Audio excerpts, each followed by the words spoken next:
Good. Anybody miss me last week? Anybody miss me? Nobody missed me? All right, it's fine. Well, I'll just see you later. No, I'm just kidding. Hey, it's good to be back here. Good to see your smiling faces. Thank you for braving the cold weather. Man, I thank you guys for being here today. We have a very different morning this morning. Obviously, we're going to have a marriage panel where we're going to be discussing marriage, and you're going to have opportunities to text in questions. And so speaking of that, I want everybody to pull out your phone, okay? It's okay. This is the one time where I'm allowing you to take out your phone and text and do things. I know you would never text or look up things during service, so I know this is weird for you. So today, if you want to text in questions, you need to text into our texting service, and I'm going to tell you how to do that. You'll text into our texting service, and that puts you into like the chat pool, okay, the chat discussion. So if you're not already a part of our texting service, text the word Crossroads, WCH, to the number 97000. Text the word Crossroads, WCH, all one word, to the number 97000, 97,000. That will put you into the chat pool, and then just save that number, 97000, as Crossroads Christian Church, and then you'll be plugged into our texting service, and it's totally free. You'll get text encouragements, you'll get reminders for service and whatnot. So do that, text Crossroads WCH to the number 97000, and that will get you into our texting thread. And I want your questions. I have some preset questions, but I want your questions. And the reason why we're even doing this is because a lot of churches focus a lot on what's happening vertically, and that's a great thing. We should talk about you and your relationship with God. But so much of what Jesus taught was about our horizontal relationships. And so as we've talked about over and over and over, Fayette County is in the top 10 for divorce rates in the state of Ohio. And so being for Fayette and our mantra as a church, we're going to do whatever we can to help couples build marriages that are made to last and go the distance. And so we want your questions. We want to know what's burning in your minds and in your hearts. So that's the first thing. Everybody say first thing. Second thing is every year around this year in November, the elders and I, for a year, we pray about some men that we can add to our elder team. And so this year we've been praying, and we have 3 gentlemen that we are wanting to add to our elder team. That's Rick Lentz, Richard Harper. Who's the last one? Sean Wary, there you go. I was waiting for you to say that. And Sean Wary. So those are 3 guys that we have this year. What I would like to do now is we have ballots. We're going to hand out ballots for that, and I want you to hold on to them and wait till later. If you consider Crossroads your church, if you consider Crossroads your home church, we want you to fill that out and drop that ballot, that small piece of paper, into an orange bucket at the back doors after service. Does that make sense? Yep. Okay, this is something that we have to do for our bylaws, and so if you consider yourself, this is your church home, please fill out that ballot. And so I'd like the guys to go ahead and start passing those things out, our communion team. Let's go ahead and do that right now. And so fill that out, drop it off. And these are the 3 guys that we've been praying for. So what we're asking you to do is to affirm the 3 elders so we can get them on the team and we can get running and going. Sound good? All right, let's go ahead and welcome our 3 couples to the panel. Let's bring them on up here. That's terrible. Clap harder. Thank you. Come on up here. Come on up here. Keep going. And the communion guys are going to pass out ballots and everything, but we're going to get started. Hello. Hi. Hey, good to see you. Hey. Where's the other couple? Where's your mom and dad? Oh, where's Teresa? Oh, okay. Oh, hey, Teresa. She already hates me, I can tell. I love it. I feel like I'm way too far from you guys. Can I move this? Yeah, that's happening. There we go. You guys all have mics. It'll have 1 mic per couple. Should be on. What's up? How you doing? Are you nervous? Come on, man. Hey, let's give him one more round of applause. All right, so what I'd like you to do is to go around real quickly, introduce yourself, and real quickly talk about how you met. Each couple. You can start down there and work this way. Let's do that. Start down there and work this way. Introduce yourself and, how'd you meet?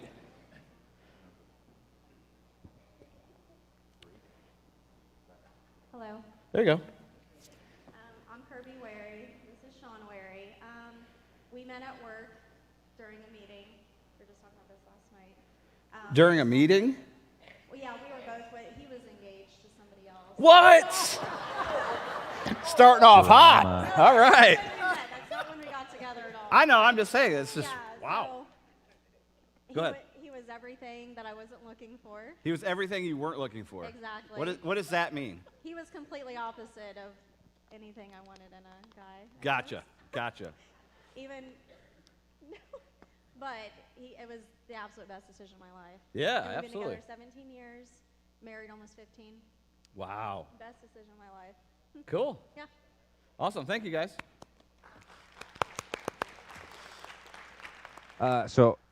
Hello. Yeah, turn the mic on.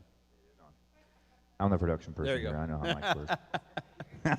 No, so I'm obviously you guys know me. I'm Jesse. This is my wife Katie, and we've been married for about 4 years now, just a little over 4 years. And we met playing slow pitch softball in a recreational league. Not to pat myself on the back, but I chased her down in the parking lot because that's what you're supposed to do, guys. Was it like the video? Did you like, I'm in full pursuit of you? Yeah, I mean, And I then was, she I was, sprayed you with I was mace, walking or? onto the field to play another game, and Yeah. she was leaving, and I was like, well, That boy. I just told my coach, hey, you're going to have to find somebody else to play shortstop, and I went and then she took forever, like 2.5 weeks to text me because I came off of a softball field. I didn't have my phone. Right. And I give her my number, and then she takes forever to text Yeah. me. So, but it worked, and we're here now.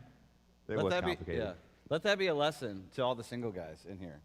Make sure you get her number so you can pursue her. Yeah. Anyways, that's good. Yeah. Teresa? Well, he was a senior and I was a freshman. Uh-oh. And Scandalous. no.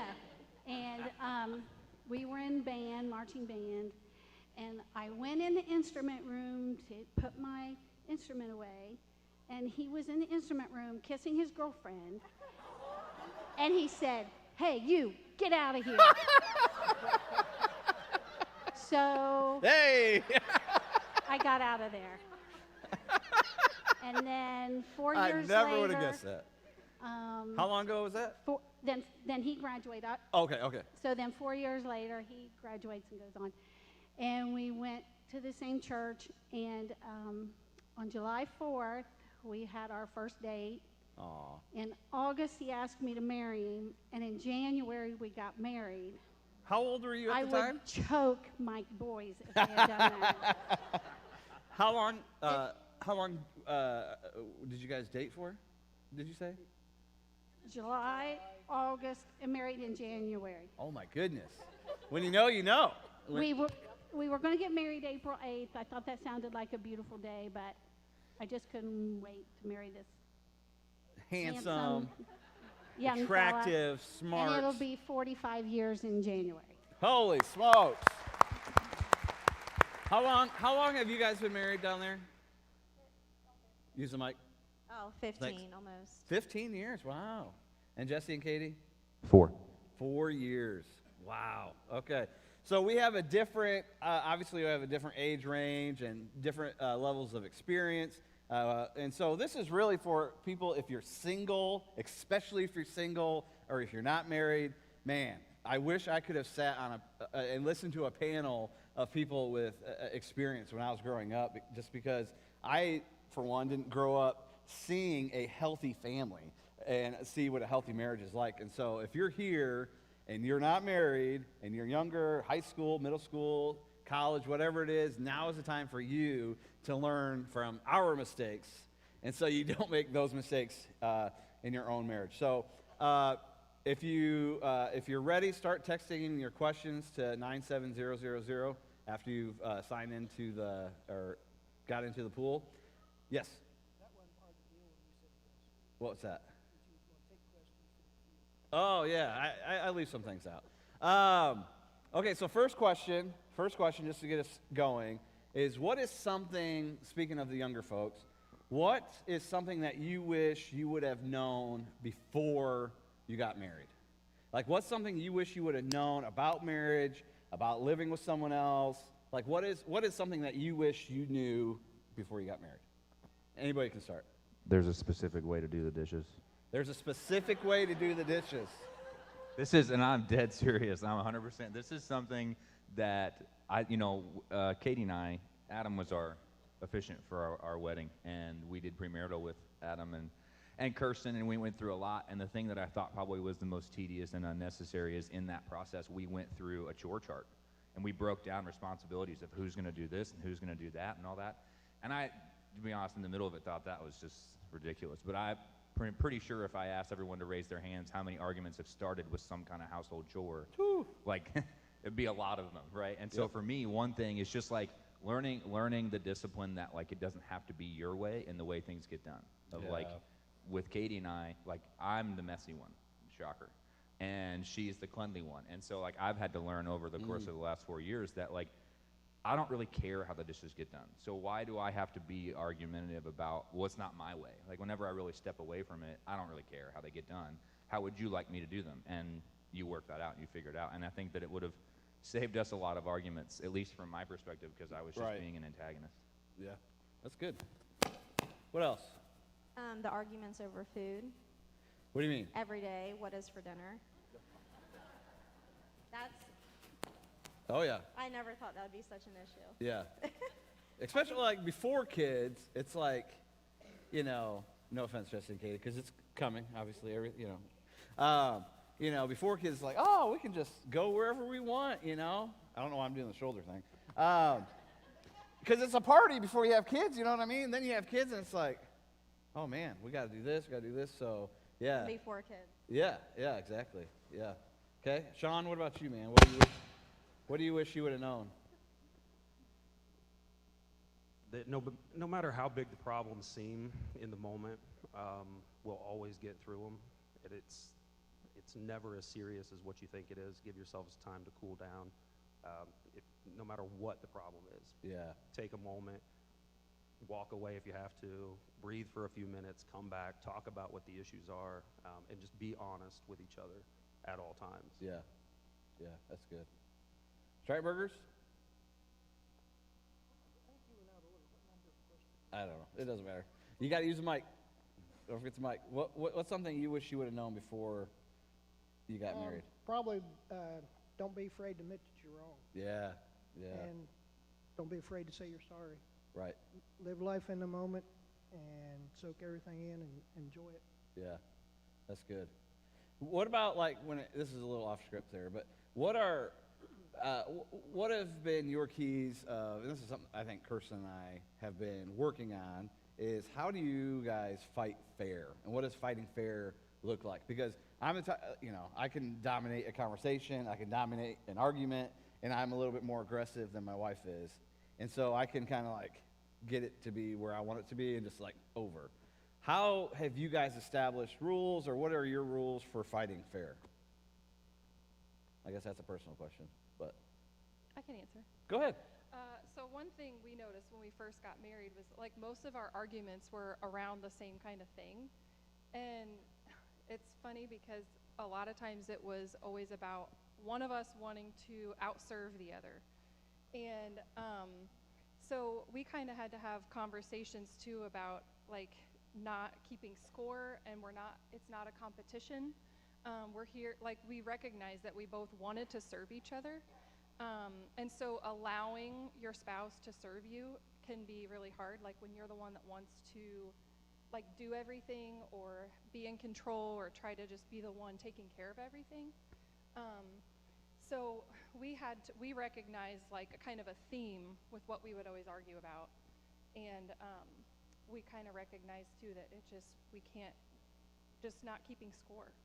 Not keeping score. We're there to serve each other. And Right. so if we're both serving each other fully, then it doesn't matter that you took out the trash twice and I only did this. you Right. know? So, Yeah. yeah. That's good. I think also in our relationship, similar to what you said, like I'm a very animated person and I get loud.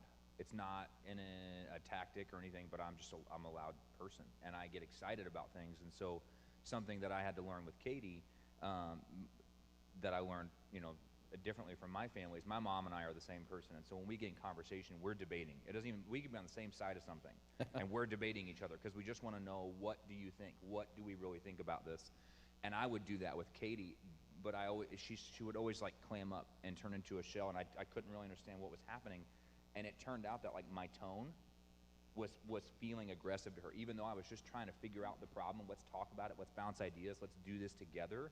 I was doing that in a way that would make her shut down. And I have had to really work, like when we're in an argument, I have to really consciously think like, hey, like you need to, anything that you think you're doing low enough, you need to bring it even lower so that because in an argument, like I don't want to be right. Like hopefully that's my posture. I don't want to be right. I want to get to the solution so that we can be better together. And if I'm just raising my decibel and getting louder and louder and louder because I'm excited, she's not going to bring a perspective that I need, because that's like what she said. Like, we're here to serve each other. I need her perspective. I only have mine, and God's brought us together in a way that we can be better at this. Right. And so that's one thing. It's just like recognizing that you have to be what your spouse needs in that fight. Like, it's not about being right. It's about being what's right for the argument to get to the answer. Yep. So Dave and Teresa, you guys have been married 45 years. You've had to have one fight in 45 years. One or two. Now, that's what I was going to say. We never have. Never have had one I mean, fight? No, we've had our disagreements, Yeah. but no, we have never ever had a fight. Talk about that. How? I want to know. Kirsten and I fight every day. Every day. And I'm the problem. I know that. But Like for me, I grew up, my parents eventually divorced. And so my dad had worked at a factory, so he would be up early. So when I would wake up, I would hear him arguing. And when I went to bed, I would hear him arguing. And they stayed together for a long time for the kids, which they weren't doing us any favors. So I don't argue. I get really nervous if I'm around people in an argument. I don't. Wow. I don't like that. Now, it may have been quiet at our house for a few days Yeah. on end, Yeah. because I'm not going to argue, but I'm not going to have anything to say either. Gotcha. So Gotcha. that's not a good thing. Right. But I mean, you could ask the boys. I don't Yeah. know that they ever heard us argue. Yeah. When we were building our patio, Oh, my goodness. I kept doing this, putting these pavers down. Yeah. And he would say, honey, you need to use the level. I'd say, I used it. And I was just, because HGTV in a half hour, they can build a patio. So we Exactly. were out Of course. HGTV. there. So then he got kept Chip Gaines over saying, here. Yeah. honey, you really need to use that level. Yeah. I used the level. Yes. And it was like 90 degrees. I had a sweat rag on. We had a fan blowing on us, and we were 12 years younger, probably. Yeah. And I thought, if he honeys me one more time, I'm going to go in the house. Yeah. So Yeah. we don't fight, yell. We Gotcha. don't. Okay. That's good. That's really good. But what did we do? You was using the short level instead of the long level, and we had to tear it out. Here comes the first fight. I was Here just it thinking comes. that. This is a great time to have your first fight. We're all here, so let's go ahead and do that. Boys, I know it might be hard for you to watch your parents fight, but boys, they're in their mid-30s, goodness. Man, that's really, really good. I have seen so many couples get divorced because of just stupid fights. You know, they just can't like come to an agreement on something. And so like, what's a healthy way of discussing important decisions? You know, how, you know, if you guys are going to make an important decision, like where your kids are going to go to school, what church you're going to go to, you know, stuff with money or whatever, how have you guys decided on making those decisions? Because I think that's a lot of times what couples struggle with is making, who gets to make a decision, what if I want this and you want this, etc. How do you go about making the decision? I think for for everybody. us, a lot, I mean, it's showing grace. And Yeah. that's such a huge thing for us. Now, I mean, we were never big arguers or anything. We definitely had our disagreements, but we're not yellers. We don't call names and all that. But I feel like since we've grown a lot closer to Christ and we are, newer believers, but just showing grace going into like any discussion we have and just really keeping God in mind, because I mean, he's completely transformed our family and our relationship. I mean, we had a great relationship before, but going into it, just like, how would God want us to react to one another? Like, staying open-minded, like, actually letting that person talk. I think I'm huge on grace. Yeah. I think that's huge in Yeah. any case, with any relationship with anybody, but especially in marriage and making hard decisions. Yeah. Yeah. Absolutely. I think also, like, in the conversation, your perspective is really important in that, like, if you're trying to tackle an issue, if you're trying to answer a hard question, when your spouse is talking, your goal should be to listen. Like, that's one thing, is like, I like to have ideas. I like to be right. And so when we're tackling an issue and she starts talking, I really try and remind myself, like, she knows something I don't. Like, she knows things that I don't, and I need to listen, because what I have right now is only my perspective. And so when those big discussions come up, recognize that there's not just one right way. And most of the time, there's going to be a blend of what you think and what she thinks as to how you're going to move forward. Because if you just take the decision and run, then you're really the only one moving forward. So I would say, like, listening in the argument and making sure, even if the decision turns out to be what you Yeah. thought and not your spouse, Yeah. like, your spouse is included, and now you're doing it together. You're not just making the decision and moving forward and hopefully your spouse keeps up. Yeah. That's good. And you have to keep in mind, like, how important is this? Like, is this, what we're discussing, is this more important than our relationship? Is Yeah. it more important than our marriage? Is it more important to her than it is to me? And if so, I just need to give a little. And as Jesse Yep. said, like, where's her opinion coming from? Like, what does she have to say to me? And I need to be listening, not waiting for my turn to talk. Yeah. And that's a big one with us, is like, in a conversation, don't wait for your turn to talk. Like, just listen to what they're saying. And most of the time, it won't turn into an argument. But if you get into this, like, who's right, who's wrong, then that's where the issues are going to Yeah. start. When you start using you language, you did this, you did that. I had a guy give me some great advice one time. Because Kirsten and I were, had some arguing stuff going on, and he said him and his wife use a 1 to 10 scale. So if you're arguing about a certain situation, say it's what to do, like which in-laws to go to for Christmas. That's always a big discussion. And you ask your spouse, as you're in the argument, is this on 1 to 10, how important is this to you? 1 being not very important, or 10 very important. So if it's a 4 to me and an 8 to her, I'm going to go on her, I'm going to submit to what she would like to do, and vice versa. And that's actually helped us quite a lot, especially for like the stupid stuff, like the small stuff on this or that. Do we cancel Hulu and keep Netflix? You guys don't fight about stupid stuff? I fight about stupid stuff. Here's a really good That's because question. you're young. What's that? That's because you're young. Exactly. This is a really good question, and I don't know where it's coming from, so I want to be sensitive with it. But the person asks, how do you love each other when you hate each other? I'm assuming this couple's married, and so you're married, and you're in love at one time, but now you are just, and you hate each other. How do you get back to that? Who wants to tackle that simple question? We talk about real stuff. I like real stuff. I like real conversation. Go ahead. I don't know that I would use the word hate. Yeah. That's a really strong Right. word.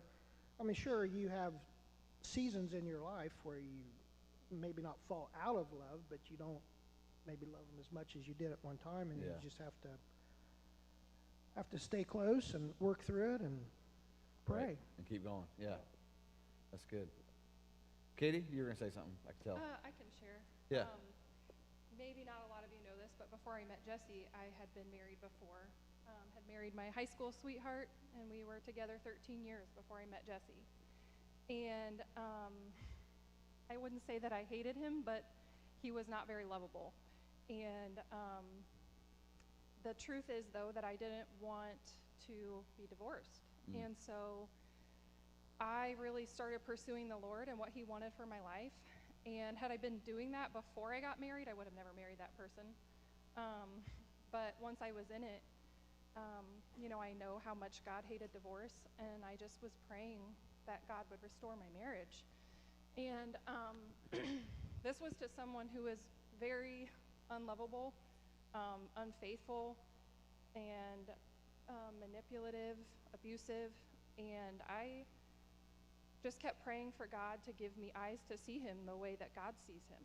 And God gave me a love and a forgiveness for him to continue to pursue him and pray for him. And ultimately that isn't what happened, but I think the key is that God provided opportunities for that to be restored, in spite of affairs, in spite of extramarital pregnancies and everything else. Like, God gave me a heart to forgive this person. And so if you are in that kind of situation, I just really encourage you to not make it about the other person and point the finger and say, like, well, here's all the things wrong with them and what they're doing. God will show you what your role is, what your responsibility is, and he will give you a heart to love that person. And it is possible to be restored, but he's not going to usurp somebody else's free will. Just because you do all that things, it's not a recipe for God's going to restore and provide a miracle for my marriage. Yeah. He's not going to make that other person do exactly what you're doing, but you do what you do because it's what God calls you to as your role in that marriage. Yeah. Yeah. That's good. For me, you see so many people quit, and we treat marriage like it's a contract. Like, as long as you hold up your end of the bargain, I'll hold up my end of the bargain. And if you don't, then the contract is void and we're done.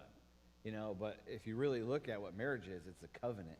A covenant is it's lifelong. It's binding. It's not just like, oh, we're out of love, or she's gained a little weight, or he's gained a little weight, or this, and I'm no longer attracted to her. Too real? Nobody's ever felt that before? Just saying. I'm just saying. So, I think we have to look at our marriages as not a contract, but as a covenant. This is someone that God has given me to love, and and I'm going to love them through the thick and thin and through all these other things. And in Katie's circumstance, there was unfaithfulness there, and had every right for grounds of divorce and stuff. But I see so many young people, especially young people today, especially people in the church who are just bailing, because now we have a kid, now things are tough, I don't get to hunt as much as I want to, at some point, like, I think, and I hate these marriage things when they, like, beat up on men, because that's not what I'm trying to do at all. But as a guy, like, for myself, like, I have 2 boys, I have a wife, I have a job. Like, some of my hobbies have to be put on the side burner for right now, and I see so many couples who end up hating each other because they just drift, and they don't talk, they don't communicate. And so I think that one of the big things is just realizing, hey, I love this person. Like, at one point we loved each other. And if you fell in love one time, I feel like you can fall in love again. So I would encourage that person who sent that in, if you're struggling with those things, I would say, what were the things that you remember that gave you joy when you were with this person? What was the things that you loved about this person? What was the fun things? Get back to having fun with each other, and I think that will help quite a bit. So I think with that, though, just to say, like, yep. Love is, you don't accidentally fall in love. Like, it's a choice. Yeah. Like, love and hate are decisions. Right. And you can dislike things that people do to you and still find a part of them to be hopeful in and to love. Because that's the thing is, like, Katie and I are in a very wonderful marriage, and sometimes the way that she loves me is letting me know that I'm wrong. Like, I Yep. think sometimes we have this idea that love is just this really soft, Yep. cushioned thing, and it's like sometimes the reality of love is that it's immeasurably hard. Yep. And that's a choice. Like, this is not something that just grows in you. Like, it's a choice, and you choose it every day. And that's something that Katie's story has taught me, is that, like, even when I don't want to, I still have the choice. And Right. so that's one thing I just wanted to say is, like, and I think that when we're talking about love, we need to quit making it this ethereal thing that hopefully we produce and realize that our responsibility is to choose it. Yeah. This is a question for Katie. Someone texted in and says, what was your prayer to God for your marriage? And then was your prayer only for your husband, or was there a prayer for you as well? Well, so it wasn't one prayer. Yeah, right. It was multiple years of prayers that, I mean, I, for one, once I started praying for my marriage, I surrounded myself with other people, a team of people weekly. I was going and seeking prayer and learning about intercessory prayer, which is praying, on someone else's behalf, and really going before the Lord for that. And, I learned a lot about different kinds of prayer through that. And I would pray scriptures. I would pray for my protection, because the Lord was calling me to something where I was putting myself in dangerous situations, but I felt like that was where the Lord had me. And so I prayed Psalm 91 for protection over myself. I was praying just that God would open the eyes of his heart and turn his heart back towards him. There were so many prayers that I prayed. I prayed for him. I prayed that God would block people in his life that were influencing him. I prayed that there would be nothing that God wouldn't do to get his attention, if he had to lose a job, if he had to, lose friends or whatever it was. Like, I just really got creative and specific in the ways that I was praying for him. Praying specifically, I love that, yeah. And just continuing to ask God what he wanted of me through all of that. And some of that was, leaving family, leaving jobs, and going where he called me. Not for the reasons that I thought he was, but like I just was seeking him for literally every step. I only had enough light for the step that I was on, and I would take that step. And it was a daily, hourly thing that, like, I'm on my computer at work, I had Post-it notes with prayers that I just repeated out loud to myself. And, I wanted to be obedient, and so it was a moment-by-moment Right. way of living. If you haven't sat down with Katie and heard her story, maybe we'll do a video of it, but you should sit down with Katie and hear her story. It's a tremendous God story about just how God helped her and really saved you through a lot of really tough stuff, and then brought your knight in shining armor over here with the hair, with the beautiful hair. I got another question. This is from a high school student. I think it's super important to address, because we have high schoolers in here, and I just think it's important to address. So this person says, I'm a high school student, and I have been with my girlfriend for almost 2 years. She's my best friend. How do we make it 45 years together? What is the key to a happy, long-lasting relationship? So I'm a biased person to this question, because I know in Fayette County it is very normal for people to be high school sweeties and get married. I was someone who had a high school sweetheart. We dated for 5.5 years, all through high school, part of college, and then we broke up. She didn't want to be a pastor's wife. And now she's married to a pastor, so whatever. I'm totally over it. My counselor and I talk about it sometimes. Anyways, how does she do that? Anyways, I'm over it. I'm so over it. So I think, and the stats would say 95% of people who date in high school do not get married. Straight up. So for me, I think you need to be very careful in high school of having these forever thoughts with someone. Because as you go from 16 to 17 to 18 to going to school to working, I think it can be detrimental to people if you always have this mindset, well, I'm going to marry this person. That's my skewed, I guess, version just because I'm a realistic person. 95%, I'm always like, I'm not going to be the 5 that makes it. I'm always the percent that, whatever doesn't work out. So what advice would you give to this young person? What do you think? It would be hard.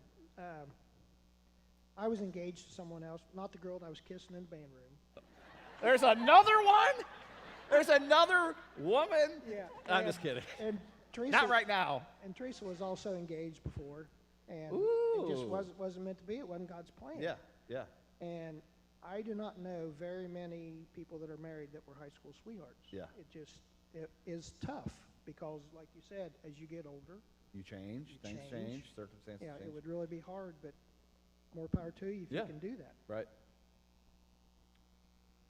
Go ahead, Katie. You can talk. Obviously, I married a high school sweetheart. Yeah. But at that point in my life, I was not, I considered myself a Christian. But I realized later that I really wasn't living my life the way that God wanted me to. I wasn't even consulting him. Yeah. And so I just would make my own plans, and then I would just pray, like, oh, God, bless this. Yeah. And then, it would be like, well, why isn't this working out? Mm. And so, after I went through all of that, there's not a decision that I make now that I don't say, like, Lord, what is it that you want for my life? And I wish that I would have done that in high school, because I would have saved myself a lot of Right. heartache, a lot Yeah. of pain.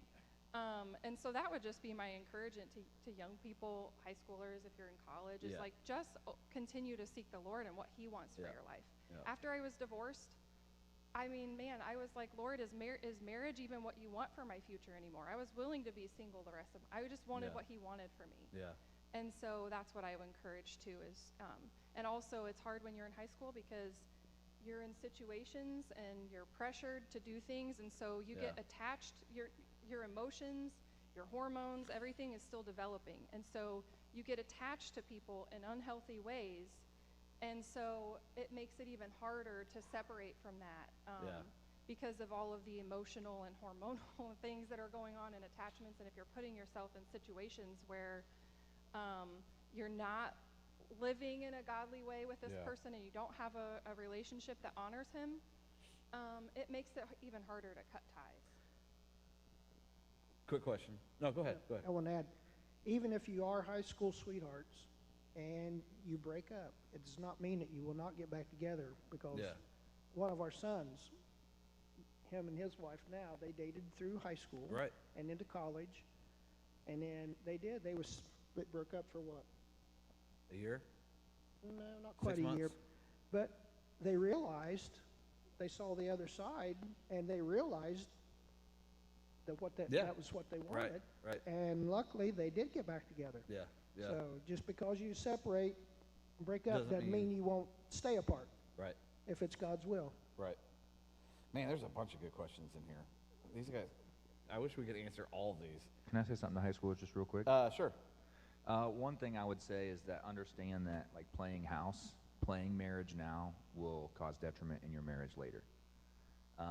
That's my story. I stepped into marital activities that were not in the confines of marriage, and it caused issues between Katie and I in the first couple years of our marriage. And so just understand the weight of what you're doing now. There are things that are designed for marriage, Yep. and that's intentional. And so just know Yep. that if you're playing house now, when you get into marriage, it will make that more difficult. Yeah.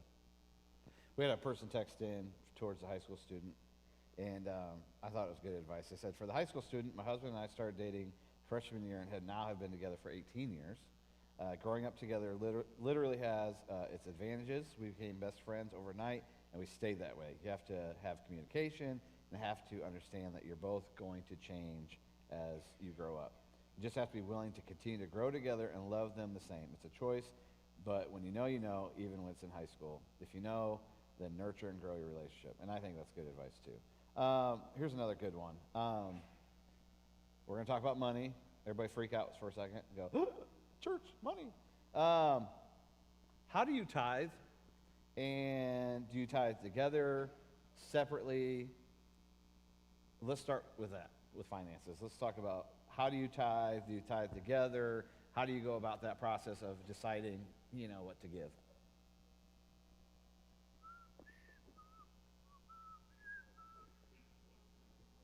So you guys don't Parties tithe, together. okay? No, I'm just kidding. I'm just kidding. I mean, we Go tithe ahead, Teresa. together. What's that? We tithe together, I mean, as a family. But we don't have separate bank accounts ever since Right. we've gotten together. We've always had the same and Yeah. the money's never been separate and I don't, yeah. How so did you we tithe- decide on an amount? You know, because I think for a lot of us, we look at like, Figures that, I don't know.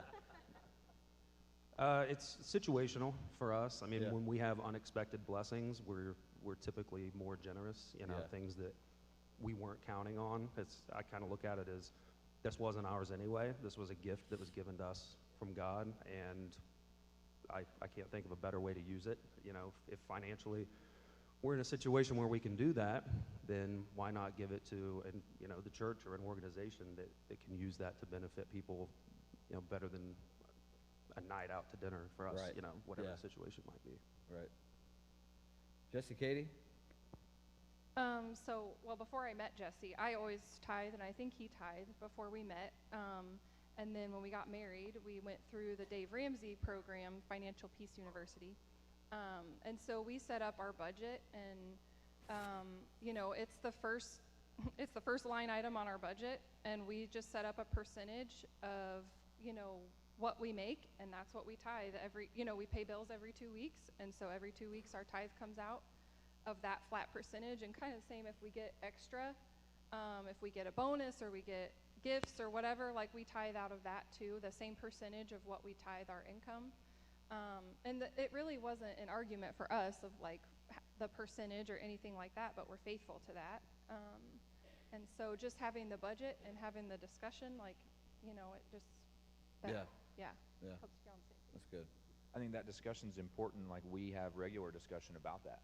Like before we moved here, just a couple months before we moved here, we were at our church, and I felt like the Lord was saying, I want you to be more faithful. I want you to give more. And that was a challenge for me because I knew that we were moving here. We didn't know kind of how our finances were going to play out in terms of what does it cost to live here and all that. And I felt really strongly we need to give more. And we sat down, and Katie's the one who leads the spreadsheets. She's the organized person. And she said, well, we're going to be making a little bit less by moving there. What if we just maintain the ratio of what percentage we're giving? That'll actually end up being more. And so I think that there's always this like conversation you need to have. Like I said, the perspectives are so different. But beyond that, like, just continue to seek the Lord on what should I be giving right now, because there may be a season where you give more, there may be a season where you give less, and God's not calling you to always go up and up and up and up. He's calling you to be faithful to Him.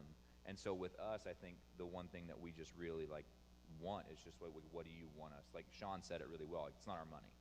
We're just stewarding money that Christ has given us. And so when you face it that way, you're really just going to the Lord and say, what do you want me to do with your money? Yeah. And I think that's what makes it easy. Yeah. Dave, Teresa? Ours is like the same. I mean, we've never had separate Yeah. accounts. There was a time we didn't have enough money Yeah. for the one account. So, Right. Right. Yeah. Been there. Yeah. I do think one thing that we used to do that I would like us to get back to, this is a bit of an admittance of some of our routines are not the same as they were in Indy, but we used to tithe together.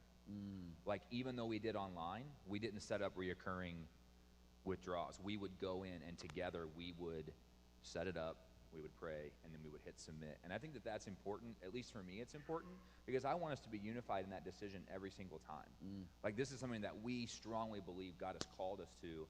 And so that's one thing. Like, if you're giving online or if you're giving in person, whatever, I would encourage you as a couple to even operate in that faithfulness, because Yeah. it creates this togetherness in it. And Yeah. as you know, like, money can be a divisive thing in marriage. And Yeah. I think making even just those little decisions of like, we're in this together, I think can really Yeah. can help.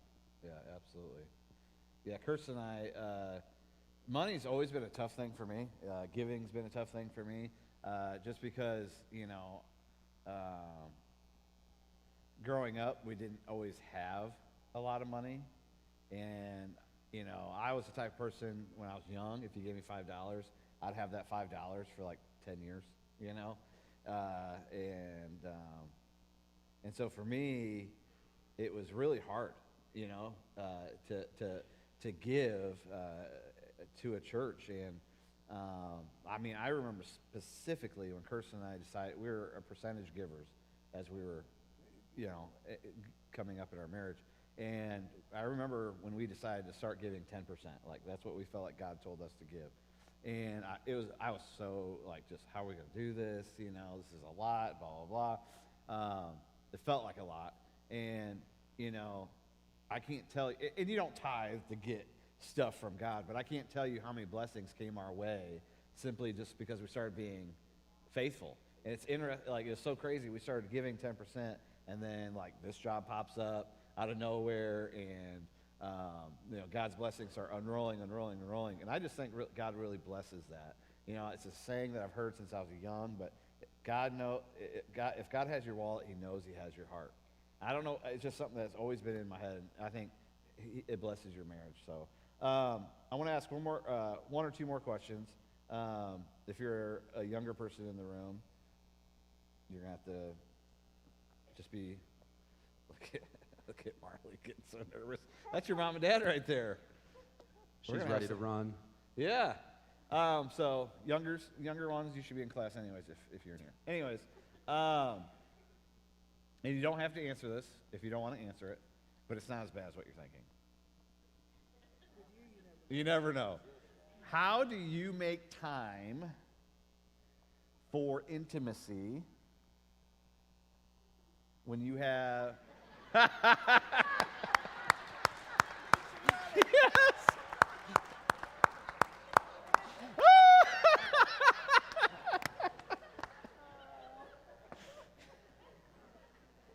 Smart. Ben's fine. That made me so awesome. That was their kids, by the way. In case Yeah, nobody well, knows. and you don't want them to know your tricks and stuff. So, anyways, Yeah, we don't- tie on the door, don't come in. Anyways, I don't think people catch my smaller comments. And it's anyways. So, how do you make time for intimacy when you have teenagers in your house, you have little kids in your house, Well, yeah, I know you don't have that problem, but at one time, how do, whether you have kids, don't have kids, even if you're working, it can be like I'm tired, blah blah blah. How do you get out of the rut? I counseled with someone back in Indianapolis, and they had said they hadn't had intimacy, they hadn't had sex in their marriage for 5 years, and they were a younger couple. And so it's funny and stuff, but I talk to a lot of couples who are just not, I'm trying to think of looking at kids and stuff. They're just not having sex, and sex is not everything in marriage, someone once said, getting married just so you can have sex is like buying a plane for the airplane food, I think it's a little bit more important than that. All the guys are like, yes, it's very important. It's like 25% of marriage, I think. So how do you create time for it? How do you do that? How have you done that? I feel like for us, you just have to. Why are you so red? Just when that cracked me up them leaving, but It is awesome. I don't know. For us, we're just spontaneous Ooh, and okay. we just always happen, and we Go just Sean. we Go don't let Sean. we don't let I guess we just don't let the kids. I mean, we have 4 kids. Yeah, you have 4 Even kids. from a young age, they're 13 and 7 right now. So we just, we make this a priority because if this is not right, nothing is right. Right. It's really not. So what are some of your tips and tricks to make time for it? You just sneak off. I don't know. Sneak off. You do. Okay. That's really, I feel like we're to that point where if we have to sneak off, we'll sneak off and Yeah. hope the kids are okay. Yeah. No, we make sure they're not in an unsafe situation. It's not like we leave them all out swimming and, but no, and you just have to pay attention to things and make, they're safe right now, so, Yeah. yeah. I gotta be honest about something. Yeah, I'm gonna talk about it. We tried to sneak off one time in our house, and we have a 2.5-year-old, and just on the door, Mommy, Daddy, what are you doing? We're like, nothing, we're wrestling. Anyways, Anyways, so that's a little bit harder for us because Bo's got a little, he's like a bloodhound, man. He can find us anywhere we're at. He can find us. Man, that kid follows me around. Anyways, yeah, how else? Somebody else talk about this. Go ahead. Jesse and Katie. Well, it's just the two of us, so, Oh. yeah, you know. But Well, Nala's there. Yeah, the dog's there. no, I will say though, like there was a season of time where we had family visiting or we were traveling like every weekend and we were like trying to get pregnant and there just always seemed to be interruptions. And so obviously we don't have kids yet, but they're even still just being two young individuals, like Yep. we still had interruptions and we had to like schedule that time and say like, no, like we can't, people can't be over or we have to, or we're going to go away and we're going to take a weekend and go somewhere. Yep. And so, you know, I imagine once we have kids, like that intentionality is going to have to carry in, you know, into that season. Yeah. Yeah. Well, I think there's a misconception that like it's just gonna happen. Yeah. Right? Like, I mean, if you'd have asked me this as I was engaged to Kate, I would be like, well, we'll just figure it out. It'll just happen. Like, it's Yeah. obviously we both want it. It's just gonna happen. Yeah. But like, you have hard days, and one of you's tired, and Yeah. you get in bed, and you feel that from your spouse. You Mhm. can tell. Now, that's not a no, but it's much better to just have communication and understand. This is something that Katie and I have walked through. Of like, if it's a no, that has to be okay. Like tomorrow will come, and we'll have a better day, Yeah. and we'll work it out then. But I think really like understanding that, like, this is not one of those areas that you can just figure out. Like, you need to just as much as any finances, what the vision of the next year for your life is with your kids or your whatever. Like this, you need to talk about as well. Of like, do we feel like we are doing well at this? Because it's something that is, like you said, 25% of marriage or whatever. Like, if you're doing it, it's probably 10%. Yeah. And if you're not, it's probably 90%. It's one of those things, and that's something that I just would That's encourage you to good. just communicate about. Yeah. Like, but people don't. They're just like, Yeah. it'll just happen. Yeah. And it does. Why do you think we have such a hard time communicating about it? You know, like a lot of couples I counsel, that's a big thing is they just like, we just can't talk about it. Why is that so difficult to talk about what you need and want and stuff like that? You become vulnerable. Yeah. Why is vulnerability, that is such a good point, Dave. Why is vulnerability so hard for us in marriage? Like, we sat, or we stood up on a stage and we said, I do. We did all those things. Why is that so hard for us to be vulnerable? Like, we see that with intimacy. We see that with prayer. A lot of couples struggle with praying together because it is such a vulnerable time. Why do you think we struggle so much with vulnerability? Self-esteem. Self-esteem? Yeah. I agree too. Yeah. What do you guys think? It's like we're supposed to have it figured out. We're supposed to be strong or Yeah. whatever, whatever Yeah. that means. I Yeah. think that like we have this idea that we're supposed to have the answers, and except for whenever we look at our faith, we know like we have nothing. We offer nothing. Yep. Like we have to rely on the Lord, and that's like if you're really walking with Christ, you're like you as an individual, you're the most vulnerable you've ever been Yep. because you rely entirely on Him. And I think that the union of two into one really depends on that. Like Yeah. you have to be vulnerable with each other if you're going to really know what's going on.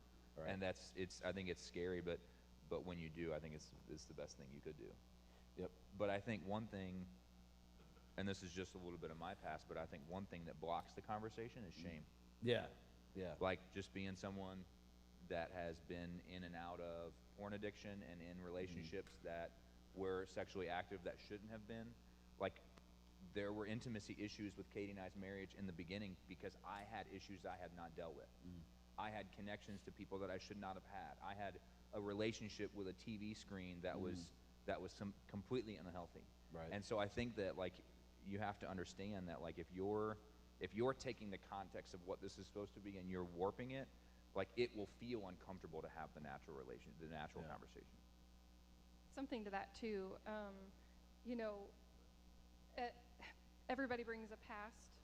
Well, not everybody, but most people bring some kind of sexual past or history to their marriage. And like he kind of mentioned, like that really was hard for us to talk about and overcome when we first got married. And there's this idea when you're single and you're married and you're young that like once you get married, then you'll have the freedom to just do all of that. And what's interesting is we discovered there was a great temptation in the time we were dating to go outside of the boundaries that we felt God was calling us to. But it's just so funny because once we stepped into marriage and had the freedom to do that, it was like he was attacking us in another way, that Right. it was then hard and it didn't come easy like you thought that it would. Right. And so, just be aware of that too, that the enemy is out to steal, kill, and destroy. Right. And so whether you're dating or married, like his tactics change. Yeah. And so being aware of that and communicating Yeah. through that as a couple is really important. Yeah, that's good. I think another thing too, for me personally, is am more apt to do that and pursue that when I'm feeling good about myself physically, when I feel better about how I look. I know a lot of times, like a lot of couples, I mean, my wife and I included, a lot of times we don't feel good about how we look, and so it's like, I don't want to do that. And so if that's you, so that's me, like I'm personally trying to work on myself and how I look so I can bring that into the marriage. And so it's not just always saying no because of how I feel. It's, let's working on myself. So last question to wrap up our time together. It's been very, very fun, very, very fast. I want you to give advice to the spouse of the opposite sex. And so men, I want you to give advice to the ladies of how to treat, of what do you think women need to know? And then women, ladies, share with the men a piece of advice about marriage for men. So let me go first. I'll go first, and I'll give advice. This is a surprise question. I apologize for that. So I'm gonna give advice for the ladies. I talk to a lot of guys here, and a lot of guys like in our community and all that. Most of the guys are trying really, really hard. Like, I want you to know, like, I don't know your situation specifically, but for most of us, we are trying our best. We're trying our best to provide for our family. We're trying our best to love you, to love our kids, to still have somewhat of a social life, and we're trying to be the spiritual leaders. And so I would say, for ladies, encourage your man. Like, you don't know how much just a little bit of encouragement a man needs. Because if you look at men today, we're not like the most glorified people in society. If you watch the news, it's always like men's fault, men's fault, men's fault. This is a man's fault. And I see so many men who are putting in the hours, day in, day out, working their tails off. And then they come home and it's like, well, you didn't do this and this. And so I would say, man, if you want to see a change in your man, start encouraging him. What you reward will get repeated, okay? And so that's kind of my advice. So whoever else wants to go next doesn't have to be in the row or whatever. It was a surprise question. Go ahead. Think about it. Go ahead, Katie. Something that's kind of been a theme for us lately too that I just want to share with men is that women have just this innate need to feel protected and be secure.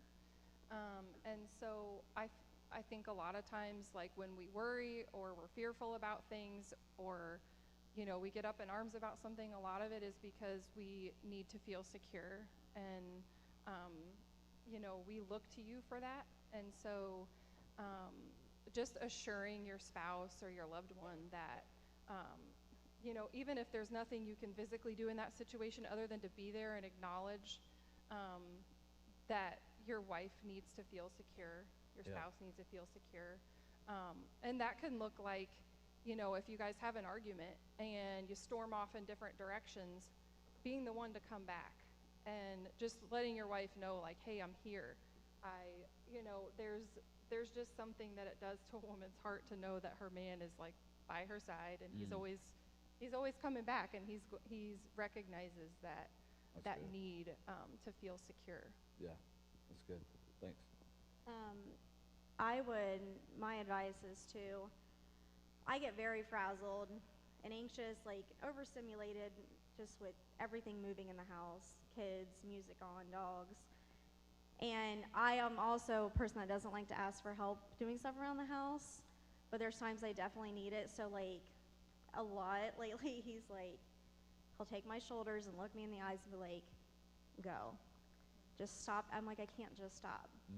So just noticing, you know, your spouse and noticing when they're completely overwhelmed, even though, you know, like they may not want to go somewhere else, but that's probably what is best for them. Just tell them to go. You have it handled, and just go somewhere where you hear no noise. Whether it's outside, like just somewhere in a bedroom, just the furthest thing away from like trying to hear noise. And I know that's not always easy, but just noticing when your spouse needs just a minute. So That's good.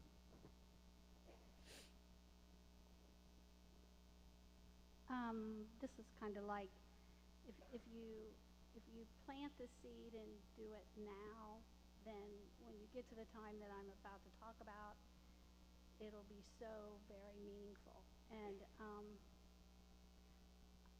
we were both very blessed with the relationships we had with our in-laws. And when, you know, I had two boys, when we had two boys, my thing was I never want to be his mother. I just don't ever want to be that. And because with my in-laws, we had a wonderful relationship. And he did with his as well. But when you get to that end and you see that spouse care for your parents and be kind and compassionate to them, and you know it's genuine. It's not put on, but it's from the deepest part of their heart. That it's tough for, you know, I used to think if something happened to him, nobody would love my kids like I do. And who would love my parents like I do? But he did. And he has been there for me, and this has been tough. You know, it'll soon be a year since I lost my dad, but and it'll be 4 years for my mom. But just sow that seed now to be kind to them, because it really does mean a lot. That is a pearl of wisdom. Wow. Thank you so much for that. Got me all convicted up here. Goodness. Wow. That's good. I got to think about that for a second. Wow. Start loving your in-laws like the way that your spouse loves your in-laws. Because at the end of life, That's true. wow, that's good. Man, go ahead. Yeah, like I said, we were very blessed, and you would always hear people make mother-in-law jokes. Yeah. Say things bad about their mother-in-law. Right. That was, I'm not bragging, but that was never me. Yeah. I loved my mother-in-law. Yeah. I didn't always agree with everything she Sure. did, Yeah. but you just take it with a grain of salt. Yeah. And I did. Her and I had a special relationship. Yeah. Wow, that's good. Yeah. And That's really good. as far as back to the question about Yeah. advice, Yeah. I guess this is kind of like to both sexes. Don't always assume that your spouse knows how you're feeling, what you're thinking, Yep. and like you said before, it's not always what you say, it's how you say it in Yeah. your expressions. Yes. Yes. Assuming has gotten me into a lot of trouble. You know what happens when we assume, right? Anyways, Jesse, you got one? Yeah, I think Last one. When I'm thinking about how Katie takes care of me, something that Katie is really, really good at that I never really knew that I needed outside of maybe from my parents was that Katie just tells me often that she's proud of me. Yeah. And Yeah. as Adam said in the beginning, like, there's a pressure, I think, that guys feel to make everything right, to do things a certain way, and I'm not super good at that. I feel a lot of days like I come home and the day is just riddled with failures, and the days that I come home and Katie just sits down in front of me and just tells me, like, I'm proud of you, and I think you're doing great, and it doesn't seem like a lot, but those are the days that, like, above anything else that I could measure of how lucky I am with my spouse, it's those days, because because it's always perfectly timed. It's a day that was just miserable, and she doesn't know because I'm not great at sharing. Like Dave just said, I assume that she'll just figure it out or I'll figure it out. But I would encourage women to sit down, not just in a glance, but sit down. Katie's so intentional about sitting down and looking at me, and she'll look me square in the eyes and just tell me, like, I am so proud of who you are as a godly man, not just what I'm doing, but who I am. It's one thing to say, hey, you're doing good at your job, but she looks at me and tells me, you as a person, I'm proud of who you are, and I think that's really important. That's awesome. That's awesome. I would say, just real quick, just don't assume that your husband knows. Like, if you're ever thinking, well, he should know this. We don't. We're too simple for that. We don't. Just tell us. We 'cause don't. Odds are we have no idea. Yeah. And you tell us and we go, oh, thanks for telling me, 'cause Yeah. I had no idea. Yeah. No matter what the situation, if it's something you need, if it's something that's missing, like, it's extremely important to me that Kirby kind of over-communicate, like, what she needs from me, Yes. instead of assuming that I know what that Yes. is. She's going to be disappointed if she waits for me to figure it out. Can most of the we time. can we get Kirsten out of the pre-K room real quick and bring her in here so she can hear that part? That is so good. That is so good. It is hard. Why is it so hard? We got to wrap this up. I'm sorry. It's 11. Go ahead. Now that Sean said that, we was sharing this with Scott and Carmen. Teresa was off Friday, and she enjoys watching Kelly and Regis. Or used to be Regis. Regis and Ryan, Kelly, yeah. Well, and Thursday night we was talking about what we was going to do Friday, and my schedule's pretty open now. Yeah. Yeah. But anyway, we had. She said, "Well, I'd like to go to Schuler's and get some pumpkin donuts." That's another story, but. Yeah. I said, okay. And I said, well, we could go to Tudor's Biscuit World in Xenia and have breakfast. Ooh. But then I said, but you want to watch your show, and I've got about an hour's worth of stuff to do at church. Yeah. But I said, that'd make a breakfast awful late. She said, well, we've had late breakfasts before. And I said, okay. So we get up Friday morning. I come here. Well, no, Friday morning is cinnamon roll Friday at our house for Claire or Kate and Lily. They come before school and have cinnamon rolls, then I take Your them to school. grandkids. Yep. Yeah. Yep. So I did that, and then I came to church, and I got back home, and she was watching her show, and she was ready to go, so I got cleaned up. And we left and went 35, and she was sitting there looking at a magazine like she does a lot of times when we're driving. Yep. And she looks up and she said, I think we missed our exit. And I said, well, isn't it on 68? And she goes, no, we wanted to take 72. I said, okay. So we got off at Bickett Road and cut across and went through. And Yep. as we're getting closer to Springfield, I'm thinking, well, I didn't know there was a Biscuit World up here. And I said, aren't we going to breakfast? And she said, no, we're going to get donuts. So to make a long story short, we went and got donuts, did a couple shopping things, and then we stopped at Tudor's Biscuit World in Xenia on the way Yeah. back through.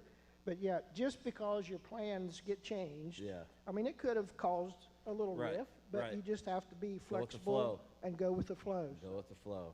That's awesome. Can we give our panel a round of applause?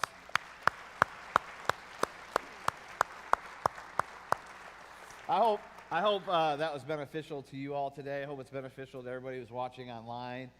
Before you pack up, I see you moving. Don't move. I got a couple things I want to share with you, and then we're going to pray. Thank you guys for being here. If you're new here and you would like some help with your marriage, would you please email us? You can email the office, you can email me, or just call us and have a sit down. We're here for you, and we want to help you build a marriage that's made to last. So also, if you're new, stop by Connection Corner. We have a free gift for you. All of our giving boxes are at the back at the exits. And then lastly, two things actually. We have the ballots. If you feel like you are, Crossroads is your home church, fill that out and then drop it in these orange buckets that are at the door as well. That's huge for us. And then lastly, coming up, we have our annual Christmas blessing where we partner with Second Chance and Shakita Nash. And we bring 10 families in and we just love on them, have presents and stuff. And so we have tags out front. A lot of people have already taken the tags, but a lot of tags out front where you can buy gifts And so our Christmas blessing is December 9th. It's going to be a Friday night. And so if you want to sign up for that, it's an amazing, amazing night. We always have a lot of volunteers for that. You can sign up. We'll probably put that online this week, and we'll be able to sign up in the lobby next week. So let me pray for us, and I'll get you guys out of here. Father, thank you so much for today. Thank you for the gift of marriage. Lord, it is a gift. Lord God, in Genesis, you said it's not good for a man to be alone, to which I'm sure every guy on the stage and every guy in this room would agree with that. God, help us to be selfless. Help us to be humble. God, help us to work on our marriages, to work on ourselves. And God, I pray for all the single people that will watch this, that are here. God, I pray that they will just work on themselves, work on their relationship with you. God, help us as a church to partner with these couples to build marriages that last and that will last forever. God, we love you and we praise you in Jesus' name. Amen.